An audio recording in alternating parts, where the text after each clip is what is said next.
Frați și surori, vreau să vă spun de la început că am nevoie de rugăciunea dumneavoastră, pentru că noi vrem aici ca Dumnezeu să ne vorbească. Amin.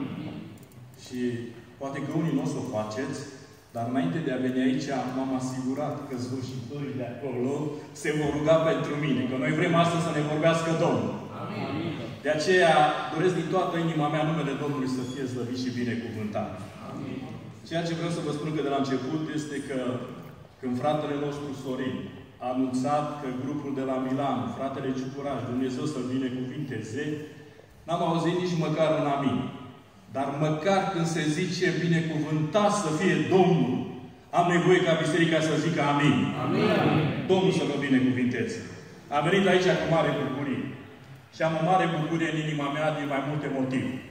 Pentru că cunosc pe fratele și conducerea din blocul acesta de mulți ani.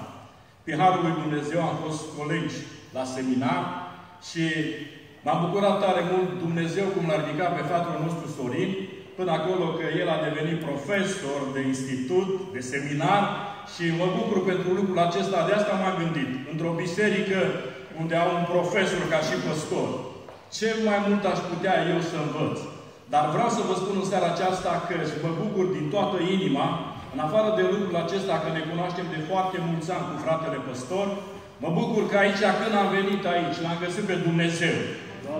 Vreau să vă spun că suntem așa într-un cerc de misiune de vreo 6 luni de zile, din aprilie am început, datorită faptului că am avut un locaș de închinare și eram, așa cum a spus fratele, împreună cu niște frați italieni și zic ca Dumnezeu să-i binecuvinteze că ne-a dat această posibilitate în urmă cu vreo 15 ani ca să avem unde să ne punem genunchii. Și de atunci Dumnezeu a revărsat har peste biserica din Milano și poporul s-a înmulțit. Observați, copiii care slujesc aici sunt copiii noștri. Mi-aduc aminte de Laris, când a venit aici, a făcut clasa 1. Acum el a crescut, are și copii și vă dați seama că s-au înmulțit copiii noștri. Cătălin a făcut grădinița aici, copilul meu. De fapt, vreau să vă spun că cei care slujesc, grupul care ne însoțesc, nu sunt altcineva decât copiii noștri. Ei doi sunt copiii mei, fratele Adi și fratele Avram de la Orgă, care are numai 13 ani, sunt copiii fratelui nostru Diacon, fratele Sebastian, iar fratele Vio este copilul fratelui presbiter, care nu este cu noi pentru că noi mai slujim la o biserică din Cremona și am zis să nu rămână de dimineață descoperită biserica de la Cremona și ne-am împărțit. O parte din frați au plecat la biserica din Cremona și o altă parte, noi care suntem aici, am venit să stăm la dispoziția lui Dumnezeu. Mărire Domnului! Spuneam fraților, măi fraților, e timpul să ne căutăm un locaș. Dumnezeu ni l-a dat. Numai că se pleacă de la zero. Spuneam fratele Sorin, acolo era un magazin unde adunau acolo toate materialele de construcții, ceea ce rămâneau.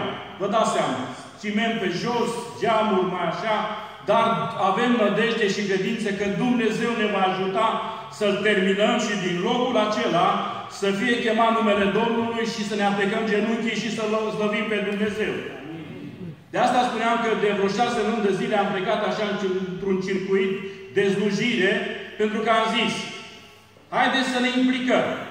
Să sun, cunoaștem pe toți frații din Italia și am zis, e simplu să sunăm, frate, ajutați-ne că vrem să ne luăm și noi un locaș.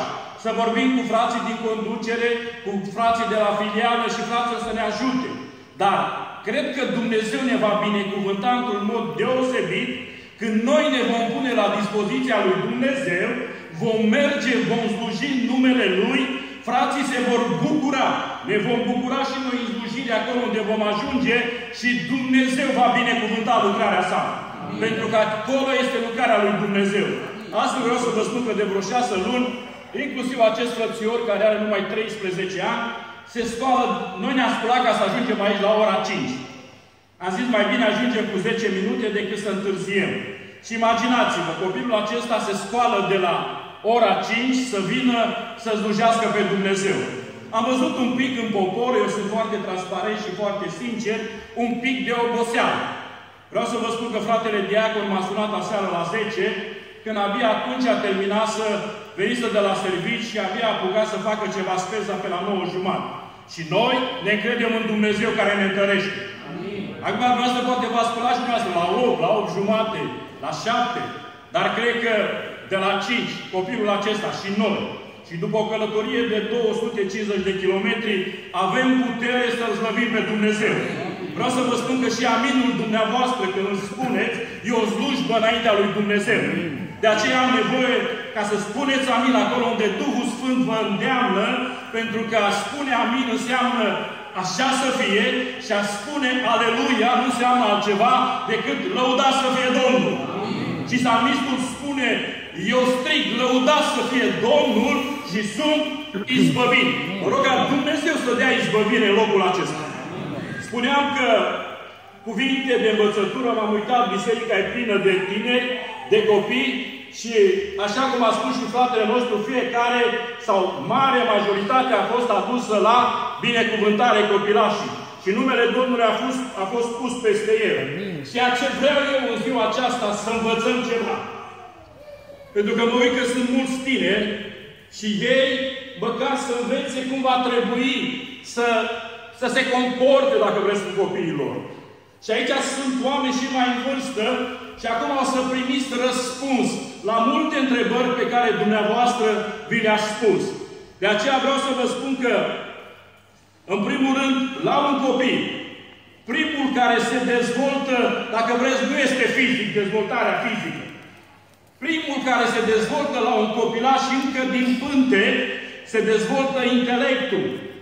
De aceea, de fiecare dată este bine când soțiile, când mamele rămân gravide, au nevoie de câteva lucruri care vreau să vi le spun aici.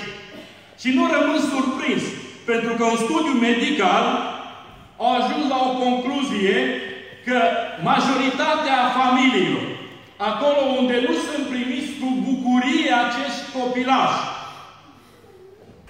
la intelectul lor, ei își dau seama de lucrul acesta. Și atunci când ei se nasc, poate sunt aici nurori, și de multe ori ați observat că ar fi vrut și soacra dumneavoastră să ia copilul în brațe și copilul plângea. Și când îl lua mama în brațe, copilul tăcea. Știți care este ce au descoperit acest studiu medical? Vestea când au primit-o socrii voștri, vestea când au primit-o părinții voștri că li se va naște un nepoțel, n-au primit-o cu bucurie. Și copilul, pentru că se dezvoltă primul intelectul, a observat și a băgat de seamă lucrul acesta.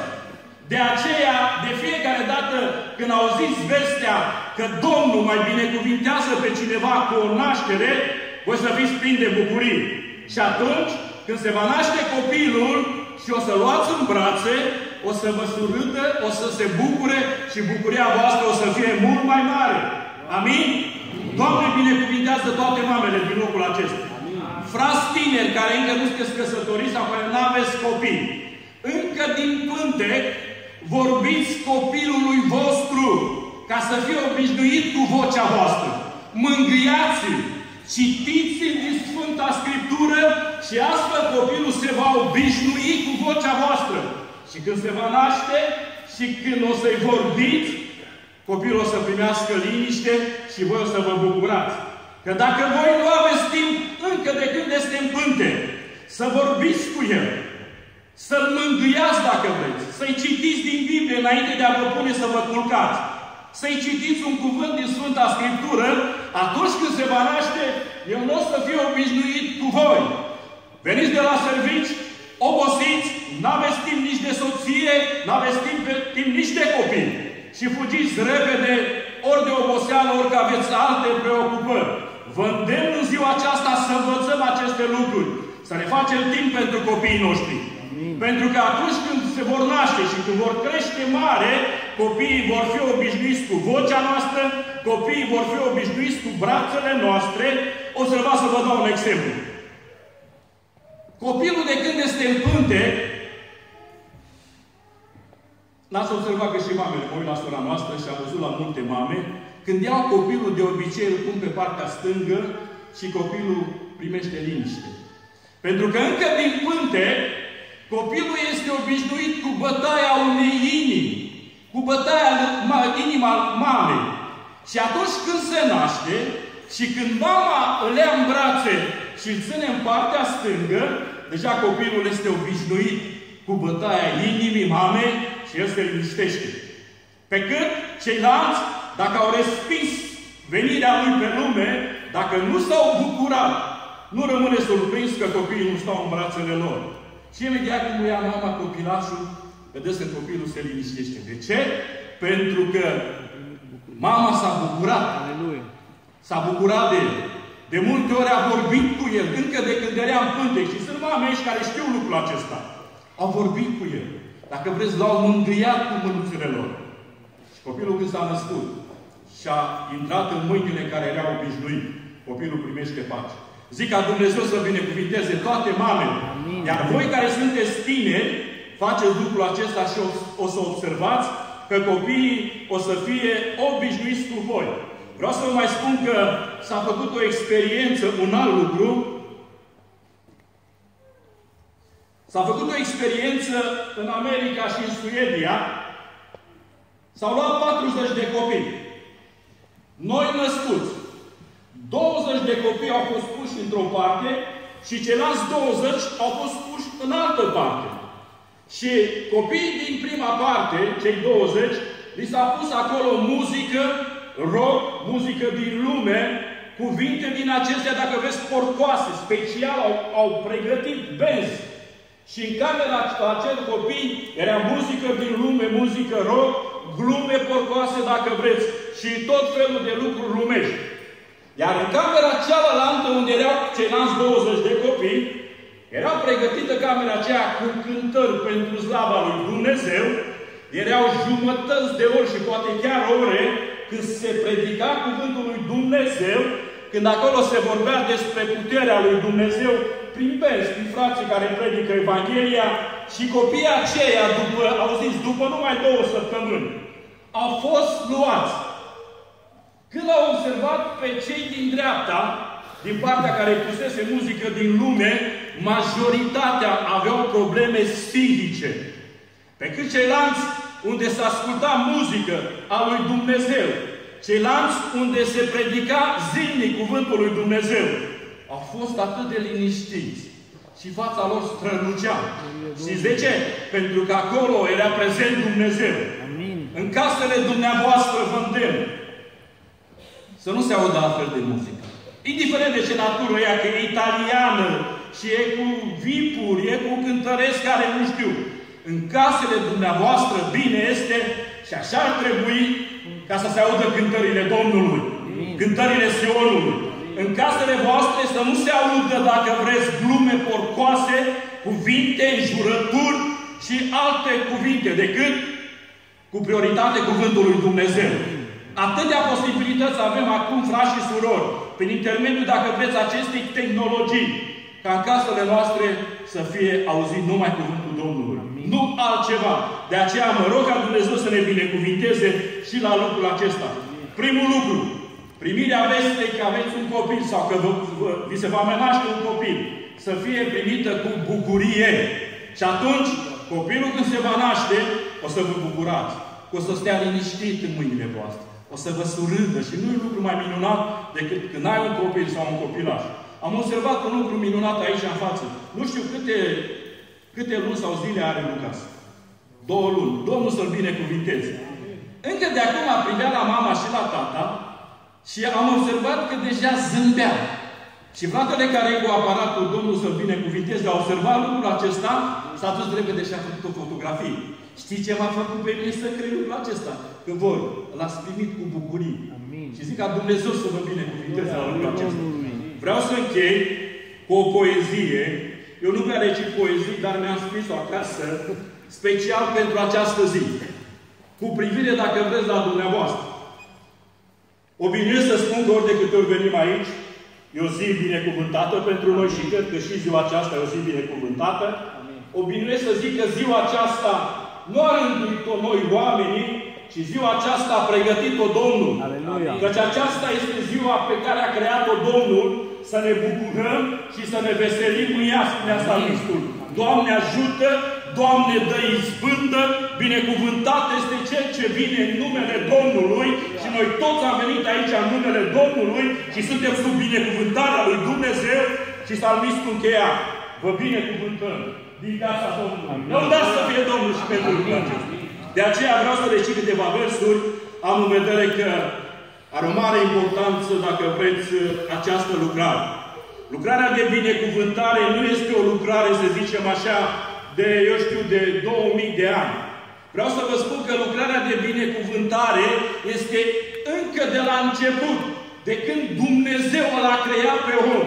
Spune că după ce l-a creat pe om, în Geneza, capitolul 1 cu 28, Dumnezeu l-a creat pe om după chipul și asemănarea lui și l-a binecuvântat.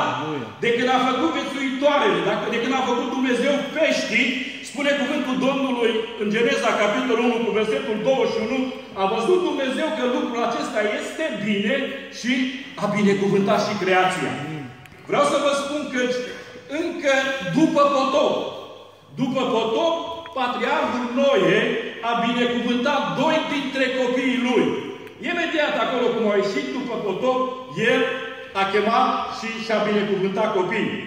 În Numeri, capitolul 6, unde de obicei se citește textul pentru această lucrare minunată, spune că Dumnezeu a zis lui Moise să zică lui Aron și copiilor săi cum să binecuvinteze pe copiii lui Israel. Deci binecuvântarea nu este de 2000 de ani sau dacă vreți, încă de la început.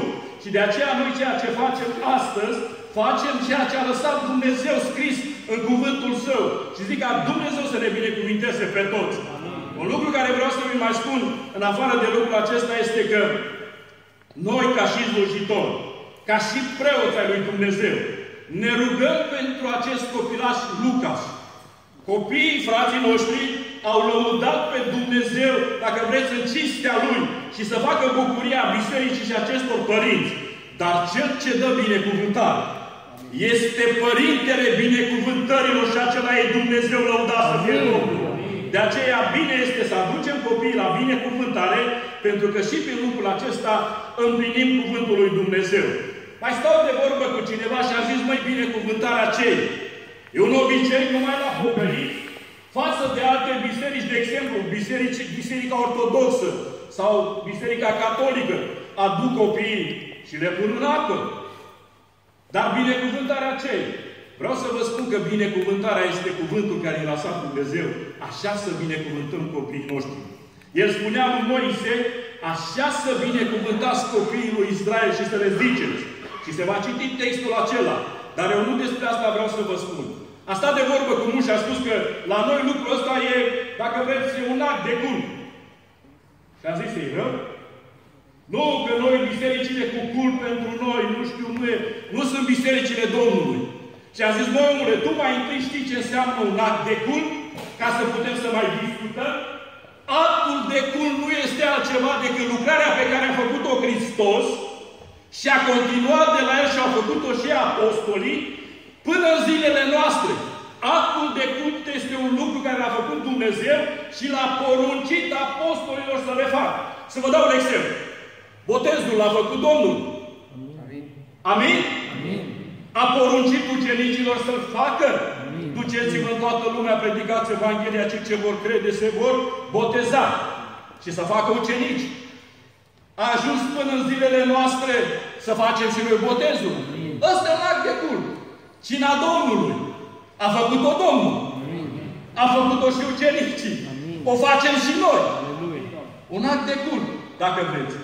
Dacă vreți până și la căsătorie, care este tot un act de cult, a lăsat Dumnezeu scris lucrul acesta, că nu este bine ca omul să fie singur. La poruncii, noi astăzi facem lucrul acesta cu alte cuvinte, pentru că am întâlnit frate și frații mei. Nu, ce? Biserică de cult. Nu. Păi mă, oameni buni, actul de cult nu înseamnă altceva decât o lucrare pe care a făcut-o Iisus și Dumnezeu și ne-a lăsat scris și ne-a poruncit și nouă și apostolilor să se facă. E rău lucrul acesta. Nu știu cât au înțeles ei, dar pentru voi, cel puțin în ziua aceasta, ceea ce vedeți este un act de cult, dar este datorită că e scris în Sfânta Scriptură. Și zic ca Dumnezeu să binecuvinteze această biserică.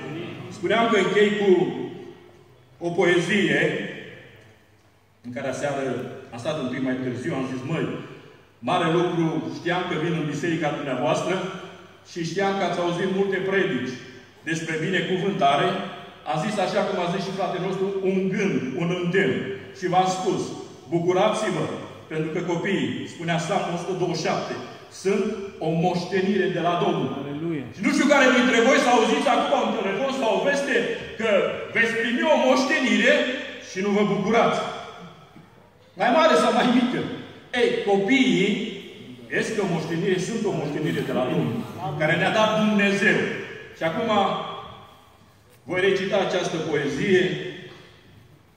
Nu prea mai recitat, cred că e a doua oară sau a treia oară în viața mea, dar am zis, măcar prin lucrul acesta, bucuria acestor părinți și bisericii din locul acesta. Veți înțelege aceste versuri și Domnul vă va da bucurii. Amin, Domnul.